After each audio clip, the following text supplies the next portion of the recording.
ഇവ്യാദർ David ബന്ദികളോടൊപ്പം മോചിച്ചു, അതല്ലെങ്കിൽ മോചിപ്പിച്ചു. ഇതിൻ്റെ പിന്നിലൊരു രാഷ്ട്രീയമുണ്ട്. അതാണ് നമ്മുടെ ഇന്നത്തെ വീഡിയോയിൽ സംസാരിക്കുന്നത്. ഒക്ടോബർ 7 ഇസ്രായേലിലെ തെക്കൻ മേഖലയിലെ കിബ്യൂട്സ് നൈൽ ഓഫീസിൽ നിന്നാണ് ഈ പറയപ്പെട്ട ഇവ്യാദർ ഡേവിഡിനെ പിടികൂടുന്നത്. ഒരു വർഷം പിടികൂടിയതിനു ശേഷം ഒരു വർഷത്തോളം ഭക്ഷണം, മരുന്ന്, മെഡിക്കൽ പരിചരണം എന്നിവ ഒന്നും നൽകിയിട്ടില്ല എന്ന് ഇദ്ദേഹത്തിൻ്റെ ആരോഗ്യ ഡിപ്പാർട്ട്മെൻറ്റുമായിട്ട് ബന്ധപ്പെട്ട റിപ്പോർട്ടുകളൊക്കെ പുറത്തു വരുന്നു. പോഷകാഹാരക്കുറവും മാനസിക പീഡനവും എന്നിവയെല്ലാം ഇദ്ദേഹത്തിന് ഉണ്ടായിരുന്നു. ഇദ്ദേഹത്തിൻ്റെ വീഡിയോകളൊക്കെ ഹമാസ് പുറത്തു വിട്ടു. ഇസ്രായേലിൻ്റെ അകത്ത് വലിയ ഭൂകമ്പം തന്നെ ഈ വിഷയവുമായിട്ട് ബന്ധപ്പെട്ടുണ്ടായി. അദ്ദേഹം ഗസയിൽ പട്ടിണി കിടന്ന് മരിക്കുന്ന ഫലസ്തീനികളുടെ അവസ്ഥ താരതമ്യം ചെയ്തുകൊണ്ടാണ് എല്ലും തോലുമായിരിക്കുന്ന ഒരു ശരീരത്തെ ഹമാസ് ലോകത്തിന് പരിചയപ്പെടുത്തി കൊടുക്കുന്നത്. അദ്ദേഹത്തിൻ്റെ പേര് ഇവ്യാദർ ഡേവിഡ് എന്നായിരുന്നു. നോവ മ്യൂസിക്കൽ ഫെസ്റ്റിവലിൽ വെച്ചിട്ടാണ് ഇത് പിടികൂടുന്നത്. അതിനോടനുബന്ധിച്ചുള്ള മേഖലയിൽ വെച്ചാണ് പിടികൂടുന്നത്. 24 വയസ്സായിരുന്നു. ചുറുചുറുക്കുള്ള ഒരു ചെറുപ്പക്കാരനായിരുന്നു പിടിക്കുന്ന സമയത്ത്. സംഗീത പ്രേമിയായിരുന്നു അദ്ദേഹം. അദ്ദേഹത്തിൻ്റെ ഫാമിലി അടക്കം സംഗീതത്തോട് വലിയ താല്പര്യമുള്ള വ്യക്തിയാണ്. അങ്ങനെയാണ് ഈ പറയപ്പെട്ട ഈ നോവ മ്യൂസിക് ഫെസ്റ്റിവലിൽ ഇവരെത്തുന്നത്. തായ്ലൻഡിലേക്ക് ജോലി ആവശ്യാർത്ഥമോ അല്ലെങ്കിൽ വിസിറ്റായിട്ടോ സന്ദർശിക്കാനുള്ള വിസ കാര്യങ്ങളൊക്കെ തയ്യാറാക്കിയിരുന്നു. ഒക്ടോബർ 7 ഈ സംഭവം നടക്കുന്നത്. അദ്ദേഹത്തിന് 11 12 ആയിരുന്നു പോവേണ്ടിയിരുന്നത്. അപ്പോൾ വലിയ സാമ്പത്തിക നഷ്ടമൊക്കെ ഈ വിഷയമായിട്ട് ബന്ധപ്പെട്ട് ഉണ്ടായിട്ടുണ്ട് എന്ന് ചുരുക്കം.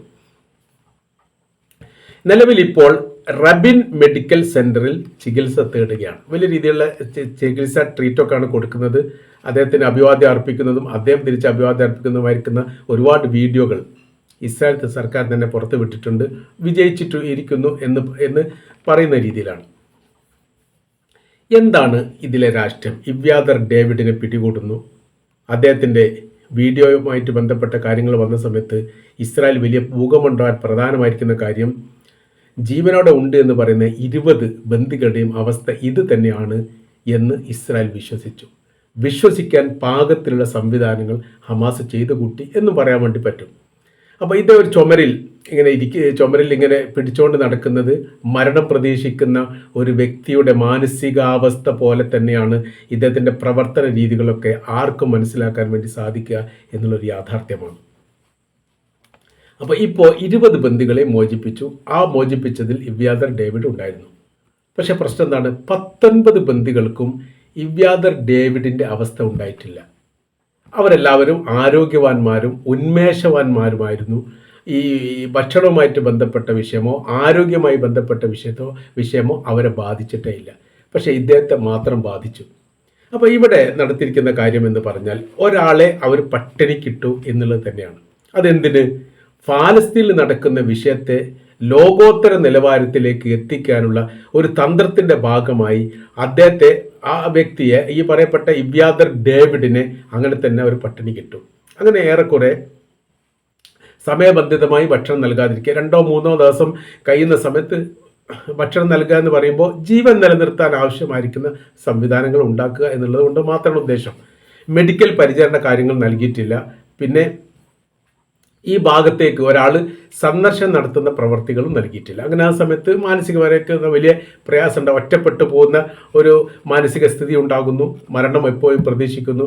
ബന്ധപ്പെടാനുള്ള ഒരു സംവിധാന കാര്യങ്ങളും ഇല്ലാത്ത വല്ലാത്തൊരു അവസ്ഥയും സാഹചര്യങ്ങളും യഥാർത്ഥത്തിൽ വന്ന് പിടികൂടിയിരിക്കുന്നു എന്നുള്ളതാണ്. ഇവിടെ ഹമാസ് ഉപയോഗിച്ചിരിക്കുന്ന തന്ത്രം എന്ന് പറഞ്ഞാൽ ഇസ്രായേൽ ഉണ്ടായിരിക്കുന്നത് വലിയ പ്രകമ്പനമാണ്. ഭൂകമ്പം പോലെയുള്ള പ്രതികരണങ്ങൾ ഇസ്രായേൽ സർക്കാരിനെതിരെ ഉണ്ടായി എന്നുള്ളത് ഒരു യാഥാർത്ഥ്യമാണ്. അതിൻ്റെ കാരണമെന്ന് പറയുന്നത് ഈ പറയപ്പെട്ട ഇവ്യാദർ ഡേവിഡിനെ പോലെയാണ് 20 ആളുകളും എന്ന് വിശ്വസിപ്പിക്കാൻ വേണ്ടിയിട്ട് ഹമാസിന് സാധിച്ചു എന്നുള്ളതാണ്. തങ്ങളുടെ രാജ്യം പട്ടിണിയിലാണ്, അത് ഭക്ഷ്യധാന്യങ്ങൾ തടയുന്നത് കൊണ്ടാണ്. ഭക്ഷ്യധാന്യം തരാൻ വേണ്ടി ഇസ്രായേലിനോട് പറഞ്ഞിട്ടില്ല. നൽകുന്നവർ ഭക്ഷ്യധാന്യം വിതരണം ചെയ്യുന്നത് തടയുന്നത് എന്തിന് എന്ന ചോദ്യത്തിന് ലോകത്തിനോട് തന്നെ ഉത്തരം പറയാൻ വേണ്ടി ഇസ്രായേലിന് സാധിച്ചിട്ടുമില്ല. അങ്ങനെ ഭക്ഷണം കൊടുക്കാൻ ഇല്ലാത്ത ഒരു സാഹചര്യത്തിലാണ് നിങ്ങളുടെ ബന്ദികൾ എന്നതാണ് ഇവിടെ നടത്തിയ ഏറ്റവും വലിയ രാഷ്ട്രീയ രീതികൾ അല്ലെങ്കിൽ രാഷ്ട്രീയ തന്ത്രങ്ങൾ എന്ന് പറയാൻ വേണ്ടി സാധിക്കും. അത് ഏറെക്കുറെ ഫലവത്താക്കാൻ വേണ്ടിയിട്ട് യഥാർത്ഥത്തിൽ ഹമാസിന് സാധിച്ചു എന്നുള്ളതും ഒരു യാഥാർത്ഥ്യമാണ്. ഇപ്പോഴത്തെ നിലവിലെ സ്ഥിതി എന്ന് പറയുന്നത് ഇസ്രായേൽ ഏറെക്കുറെ തോറ്റിരിക്കുന്നത് ഈ പറയപ്പെട്ട ബന്ദി വിഷയവുമായിട്ട് ബന്ധപ്പെട്ടാണ്. ഏത് തരത്തിലാണെങ്കിലും രാജ്യത്തിൽ ഒരു രാജ്യവും തമ്മിൽ യുദ്ധമുണ്ടാകുമ്പോൾ, അത് പാലസ്തീനും ഇസ്രായേലും തമ്മിൽ യുദ്ധം ഉണ്ടാകുമ്പോൾ സ്വാഭാവികപരമായ രീതിയിൽ ഇസ്രായേലികൾ ഇസ്രായേലിനോടൊപ്പം നിൽക്കും, ഗസക്കാർ അല്ലെങ്കിൽ പാലസ്തീൻകാരോടൊപ്പം നിൽക്കും. ഇന്ത്യ പാകിസ്ഥാൻ യുദ്ധം ഉണ്ടാകുന്ന സമയത്ത് എന്താണ് സ്ഥിതി? ഇന്ത്യയോടൊപ്പം നിൽക്കും. പാകിസ്ഥാന്റെ നാശവും അവിടെ ഉണ്ടാകുന്ന യുദ്ധപരാജയം തീർച്ചയായിട്ടും ഓരോ ഇന്ത്യക്കാരും അഭിമാനത്തോടു കൂടി നോക്കിക്കാണുന്നത് തന്നെയാണ്. രാജ്യത്തോടൊപ്പം നിൽക്കുക എന്നുള്ളത് ദേശീയതയുടെയും മതനിയമത്തിൻ്റെയും ഭാഗമാണ്. അത് തീർച്ചയായിട്ടും ചെയ്യും. പക്ഷേ ഇസ്രായേലിനെ സംബന്ധിച്ചിടത്തോളം 70% ഇസ്രായേലി വിഭാഗങ്ങളും അല്ലെങ്കിൽ ഇസ്രായേലി പൗരന്മാരും സർക്കാരിനെതിരെയായിരുന്നു യുദ്ധവുമായിട്ട് ബന്ധപ്പെട്ട്. ഫലസ്തീന് വേണ്ടിയിട്ട് ഏറ്റവും കൂടുതൽ ശബ്ദമുണ്ടാക്കിയത് അമേരിക്കയാണ്, പിന്നീട് ബ്രിട്ടനാണ്, അത് കഴിഞ്ഞാൽ ഇസ്രായേലാണ് എന്നൊരു പ്രത്യേകത ഉണ്ട്.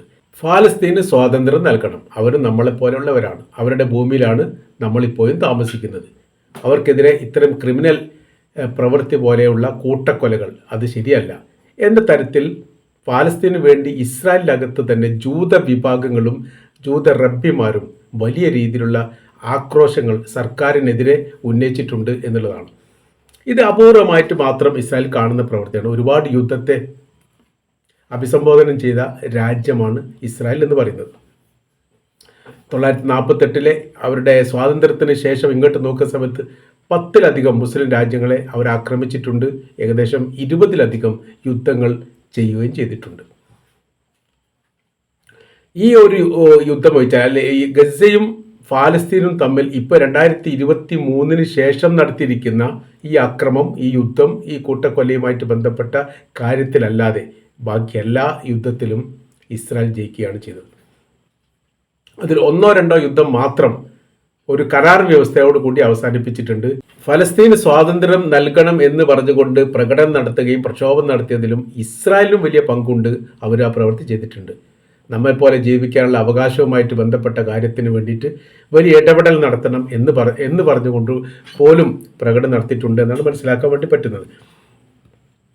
അപ്പോൾ നമ്മൾ പറഞ്ഞു വരുന്ന വിഷയം, ഈ ഒരു വലിയ യുദ്ധത്തിൽ ആകെ ഒരു കൃത്യമായ രീതിയിൽ ഒരു ലക്ഷ്യം പോലും കാണാത്ത രീതിയിൽ പരാജയം അനുഭവിച്ചൊരു യുദ്ധമാണ് യഥാർത്ഥത്തിൽ ഗസ ഇസ്രായേൽ യുദ്ധം എന്ന് 2023 ഒക്ടോബർ 7 ആരംഭിച്ചുകൊണ്ട് 2025 കഴിഞ്ഞ ദിവസം അവസാനിച്ച യുദ്ധം എന്ന് പറയുന്ന സമയത്ത് 2 വർഷവും ഏതാനും ദിവസം പിന്നിട്ട യുദ്ധം. ആ യുദ്ധത്തിൽ എവിടെയും ഒരു വിജയം ഉണ്ട് എന്ന് ലോകത്തോട് പറയാൻ വേണ്ടി സാധിച്ചിട്ടില്ല. ഇപ്പോഴത്തെ ഈ മാധ്യമ മീഡിയകൾ, ഇസ്രായേലിൽ നിന്ന് പുറത്തിറങ്ങുന്ന മാധ്യമ മീഡിയകൾ തന്നെ പറയുന്നത് വളരെ തന്ത്രപരമായിരിക്കുന്ന ഒരു നീക്കം നടത്തുന്നതിൽ ഗസ വിജയിച്ചിരിക്കുന്നു എന്നുള്ളതാണ്. ലോകത്താകമാനമുള്ള മനുഷ്യർക്ക് പാലസ്തീൻ എന്ന് പറയുന്ന വിഷയങ്ങളും പ്രശ്നങ്ങളും എന്താണ് എന്ന് ബോധ്യപ്പെടുത്തി കൊടുക്കാൻ ഈ യുദ്ധം വലിയ പങ്ക് വഹിച്ചു. അത് ഇതുവരെ ചരിത്രത്തിൽ ഇല്ലാത്തതാണ്. ഇപ്പോൾ ഇസ്രായേൽ നടത്തുന്ന ഏതൊരു പ്രവൃത്തിയെയും സംശയത്തിലൂന്നിയിരിക്കുന്ന രീതിയിലാണ് ലോകം നോക്കിക്കാണുന്നത്. എല്ലാ കാര്യങ്ങളും കൃത്യമായ രീതിയിൽ ലോകത്തോട് പറഞ്ഞാൽ പോലും ലോകം വിശ്വസിക്കാൻ പറ്റാത്ത ഒരു രീതിയിലേക്ക് യഥാർത്ഥത്തിൽ ഈ യുദ്ധത്തെ ഇസ്രായേൽ കൊണ്ട് എത്തിച്ചിരിക്കുന്നു എന്നുള്ളതാണ്. അവർ ഇടപെട്ട രീതികളോ സമീപനങ്ങളോ ഒന്നും ശരിയായിട്ടില്ല. ഇവിടെ 2 കാര്യങ്ങൾ അവർ വ്യക്തമായിട്ട് ഈ ഇസ്രായേൽ നൽകുന്ന പത്രങ്ങൾ പറയുന്നുണ്ട്. അതിൽ ഒരു കാര്യം എന്ന് പറയുന്നത്, ബന്ദികളാക്കി പിടിക്കപ്പെട്ടവർ പുറത്തിറങ്ങുന്ന സമയത്ത് ഇതിൽ എണ്ണപ്പെട്ട 1-2 വ്യക്തികൾ, അതിൽ ഇവ്യാദാർ ഡേവിഡ് പോലെയുള്ള 1-2 വ്യക്തികളെ മാറ്റി നിർത്തിയാൽ 250 ബന്ദികളിൽ ഈ 2 പേരും മരണപ്പെട്ടു എന്ന് പറയുന്നവരെയും മാറ്റി നിർത്തിയാൽ ഏറെക്കുറെ എല്ലാവരും ആരോഗ്യവാന്മാരാണ്, മാനസിക സംതൃപ്തിയുള്ളവരാണ്. ഏതെങ്കിലും തരത്തിൽ പീഡനം ഉണ്ട് എന്ന് അവർ പുറത്തിറങ്ങിയതിനു ശേഷം പറഞ്ഞിട്ടില്ല. കൃത്യമായ രീതിയിൽ പരിചരണം നടത്തിയിട്ടുണ്ട് എന്ന തരത്തിലാണ് പുറത്തിറങ്ങുന്ന ബന്ദികൾ ചാനലുകൾക്കുള്ള അഭിമുഖത്തിൽ അവർ പറയുന്നത്. പകരം ഫലസ്തീനിൽ നിന്ന് പുറത്തിറങ്ങുന്ന ഒരു ഫലസ്തീനി പോലും, അതായത് ഇസ്രായേൽ ജയിലിൽ നിന്ന് പുറത്തിറങ്ങുന്ന ഒരു ഫലസ്തീനി പോലും ആ ദേശത്തെക്കുറിച്ചോ ജയിലിനെക്കുറിച്ചോ അതിലെ വാർഡന്മാരെക്കുറിച്ചോ സർക്കാരിനെക്കുറിച്ചോ അതിൻ്റെ നോക്കി നടത്തിപ്പുമായിട്ട് ബന്ധപ്പെട്ട കാര്യത്തെക്കുറിച്ചോ ഒരു നല്ല അഭിപ്രായം പറഞ്ഞിട്ടില്ല. മാനസിക പീഡനം, ശാരീരിക പീഡനം, ലൈംഗിക പീഡനം പോലും യഥാർത്ഥത്തിൽ ഇസ്രായേൽ ജയിലുകളിൽ ഉണ്ടായിട്ടുണ്ട് എന്നുള്ളതാണ്. മാത്രമല്ല മരണപ്പെടുന്ന ഫലസ്തീനികളുടെ ആന്തരികാവയവങ്ങൾ കവർന്നെടുക്കുന്ന വിഷയങ്ങൾ പോലും പല ഘട്ടങ്ങളിലും ഇസ്രായേൽ ചെയ്യാറുണ്ട്. ഇത്രയ്ക്ക് ക്രൂരമായിരിക്കുന്ന ഒരു പ്രവർത്തനങ്ങളാണ് അവിടെ നടക്കുന്നത്. ഇവിടെ നടക്കുന്നത് ലളിതവൽക്കരിക്കപ്പെട്ട പ്രവർത്തനം. രണ്ടും തമ്മിൽ വലിയ മാറ്റങ്ങളുണ്ട്, വലിയ വ്യത്യാസങ്ങളുണ്ട്. നമ്മൾ പറഞ്ഞു വരുന്ന വിഷയം, ഇവ്യാദാർ ഡേവിഡ് എന്ന് പറയുന്ന ഇസ്രായേലി പൗരനെ ഹമാസ് തട്ടിക്കൊണ്ടതുമായിട്ട് ബന്ധപ്പെട്ട് രാഷ്ട്രീയമായ രീതിയിൽ വലിയ രീതിയിലുള്ള ഒരു ഉപയോഗപ്പെടുത്താൻ വേണ്ടി സാധിച്ചു എന്നുള്ളതാണ്. എന്തിന് ഇദ്ദേഹത്തെ തെരഞ്ഞെടുത്തു എന്നതിനെക്കുറിച്ച് വേറൊന്നും ഇല്ലെങ്കിൽ പോലും ഇദ്ദേഹത്തിൻ്റെ ആരോഗ്യപരമായിരിക്കുന്ന വിഷയം ലോകത്തിന് മുൻപിൽ അവതരിപ്പിച്ചതോടുകൂടി ഇസ്രായേൽ വലിയ പ്രക്ഷുബ്ധമായിരിക്കുന്ന സമരങ്ങളും ആരംഭിച്ചു എന്നുള്ളതും അതിനെ പ്രതിരോധിക്കാൻ സാധിക്കാത്തൊരു സാഹചര്യങ്ങൾ സൃഷ്ടിക്കാൻ യഥാർത്ഥത്തിൽ ഇദ്ദേഹത്തിൻ്റെ ആരോഗ്യപരമായിരിക്കുന്ന വിഷയത്തെ ഉപയോഗപ്പെടുത്തുന്നതിൽ ഹമാസ് വിജയിച്ചു എന്നും തീർച്ചയായിട്ടും നമ്മൾക്ക് പറയാൻ വേണ്ടിയിട്ട് സാധിക്കുന്നതാണ്.